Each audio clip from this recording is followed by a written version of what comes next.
మాది Dhanwada mandal sir and Dhanwada village sir. Dhanwada గ్రామ సంఘం ఫస్ట్ గ్రామ సంఘానికి అధ్యక్షురాలుగా పనిచేస్తున్నాను సార్. నేను వచ్చేసి నా సొంతంగా రొట్టెల బిజినెస్ చేసుకుంటున్నా సార్.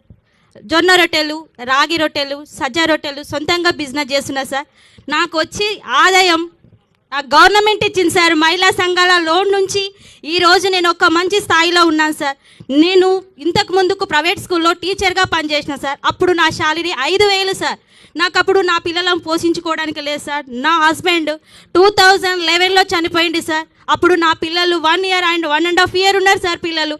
అప్పుడు వాళ్ళని ఎలా పోషించుకోవాలి అనేసి ప్రైవేట్ స్కూల్లో టీచర్గా పనిచేసిన. ఇప్పుడు నా సొంతంగా బిజినెస్ పెట్టుకొని మ్యాక్సిమం ఒక నెలకు 30,000 సంపాదించుకుంటున్నా సార్. నేను ఒక రోజు వచ్చేసి నాకు 1,500 వస్తుంది sir.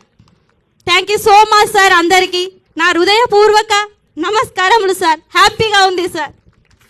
Sir, Rajeshwari is a young widow sir. With in 1 year she lost her husband. కానీ ఇలా సొంత కాళ్ళ మీద నిలబడుతుందంటే అందుకే ఈ ఒక సక్సెస్ స్టోరీని మీ ముందు సమర్పించాము.